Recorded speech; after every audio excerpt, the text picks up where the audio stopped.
What's up YouTube? How are you doing today? Chana Deer Techno Dad here, and in this video we're going to be talking about the Sony A80K OLED TV. Big thanks to Sony for sending this TV over, and I will be getting into the good and the bad. So let's jump right in with who is this TV for? Now, if you're coming from an LED or LCD TV and you want to move into OLED, the A80K is a great choice. However, if you have last year's A80J and we're thinking about upgrading to the new A80K, I would not recommend that. I don't think there's that big of a difference, at least one that you're going to noticeably see.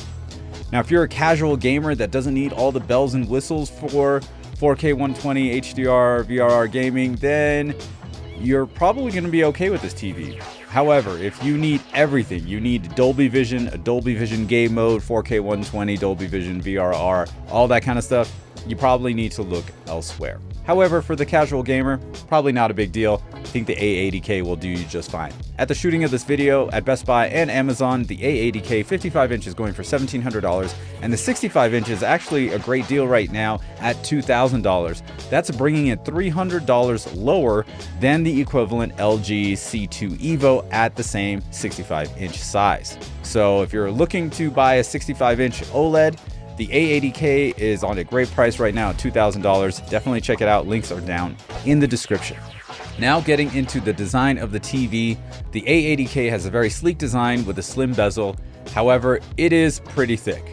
Compared to other OLEDs, the A80K has the thickest design I've ever seen, which is a bit odd. Right now I have 6 OLEDs in the house, and the A80K is the thickest out of the group. Normally you'd have a super thin panel with like a bump out toward the bottom. However, the A80K has the bump out pretty much all on the back of the TV, so it's pretty thick. The feet can be set up in a few different ways. I use the feet inverted, meaning you put the left into the right and the right into the left. The distance for the feet in this position is 33¼ inch, which will allow you to put it on a TV stand or dresser that isn't too wide. Obviously, with the wider foot stands, you're going to need something a bit wider as the legs get closer to the edge of the TV. Now, if you have a soundbar and you need the TV to sit higher, you can simply unscrew the stand and screw them in the higher position, which will allow for a soundbar without blocking the image on screen. Now, the remote looks fairly basic, but it has some cool features. At the very least, it has a settings button and an input button, which is something I require out of any remote for any TV I own. Pressing the 1, 2, 3 button brings up a menu where you can type in the numbers, turn on subtitles, and in this case, control the Sony X800 M2 4K player, which is currently connected to HDMI 1. You can jump into the menus and even use the transport controls right there on screen. This is definitely a handy feature, and if you have a Sony 4K Blu-ray player, this TV integrates with it perfectly. Speaking of features, let's briefly talk about HDMI 2.1. Here we are in 2020, and Sony still only has 2 4K 120Hz HDR VRR gaming ports for your consoles. I really think this should be bumped up to 4. I mean, it is 2022. Come on. Now, the ports I'm talking about are HDMI ports 3 and 4. HDMI port number 3 is also the eARC ports. So what does that mean for you? If you're using an external sound device like a soundbar or an AV receiver, you're pretty much effectively losing one of those 4K 120Hz HDR VRR ports because it has to go to the AVR. Now, if your AVR supports it, and you have multiple devices, probably your best bet is to look at an AVR that can handle all that stuff. And what I'm talking about is probably something like the Pioneer LX505, which I have down here in the studio, or an Onkyo RZ50, because both of those have 3 HDMI 2.1 inputs that will support 4K 120 HDR and VRR.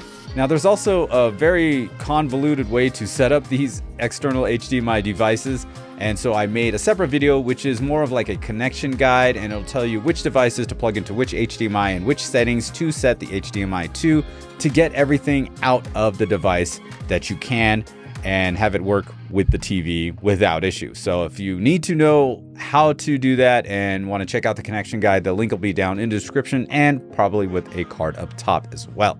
And since we're talking about gaming features, let's jump into gaming. If you are a casual gamer, I think you're going to love this TV. You can run 4K 120Hz HDR VRR on 2 ports. and that will be a great experience. Dolby Vision gaming is capped at 4K 60 with Dolby Vision. However, there is no Dolby Vision game mode. So if you're trying to play anything that's fast-paced, the input lag is just unbearable. I tried it. It's just not, you can't do it. Can't do it. So definitely not a good part about this TV. But if you do play 4K 120 HDR VRR, you're still going to have a great experience. Like, I had no problem playing Call of Duty multiplayer in that mode, and I had a great time. Now, if you do want all the bells and whistles for gaming on a TV, you should probably look at something like the LG C2 Evo, which will have all of those features. However, the 65-inch right now, LG is $300 more than this Sony. So, you know, got to weigh out your options there. That being said, 4K 120 HDR VRR does work, and I enjoyed it immensely. The games not only played well, but the picture quality and HDR look great. Speaking of picture quality, let's jump in. Now, I've been watching a lot of 4K discs on this TV, and they look phenomenal. There's something that OLEDs do that most LEDs just can't handle, and that is dark scenes with multiple light sources. There's a lot of these scenes in Game of Thrones Season 1, Episode 3. By the way, the 4K transfer on these discs are amazingly sharp and extremely detailed. You're going to love it if you're a Game of Thrones fan. The scene is super dark with light coming from one direction on the face, and the other face is kind of hidden in the shadows, and we have fire in the background. Now, another great example is the scene in Spider-Man No Way Home. It's a night scene panning across the city, and you can see multiple sources of light in the buildings that are pretty much just all glass. And the A80K handled these scenes very well with no blooming or light bleed into the dark parts of the scene where they shouldn't have been. Out-of-the-box color accuracy is great in cinema mode. I did prefer Dolby Vision Bright over Dolby Vision Dark, but that would depend on your viewing environment. Sony sent the 65-inch variant of this TV, which meant I had to keep it in the living room, which has 6 large windows. So choosing the brighter setting was the best picture mode for my environment. Now, yours totally could be different. You might prefer Dolby Vision Dark just because of your viewing environment. If it's in a darker room, you might want that. And who knows, maybe you want it to just be a little bit brighter. You can select Dolby Vision Bright if you're in a dark room as well, just to get a little boost in the brightness area. Depending on the content, 3D pop, color saturation, and sharpness are on point with this TV. I'm not a huge fan of the soap opera effect, so I turn off motion interpolation, but if you want to put it on slightly, the lowest setting isn't too bad. As stated before, this is a great TV, especially if you're new to OLED, and with the sale price of the 65-inch, it's a great time to pick up a Sony A80K. But if you got an OLED last year, I would not recommend upgrading this if you already have an A80J, because you're not gonna, see much of a difference. And in fact, my buying guideline for TVs is to wait about 3 years, at least, to get some sort of new feature or new processing, or maybe 4 HDMI 2.1 ports. I mean, hey, a guy can dream, can he?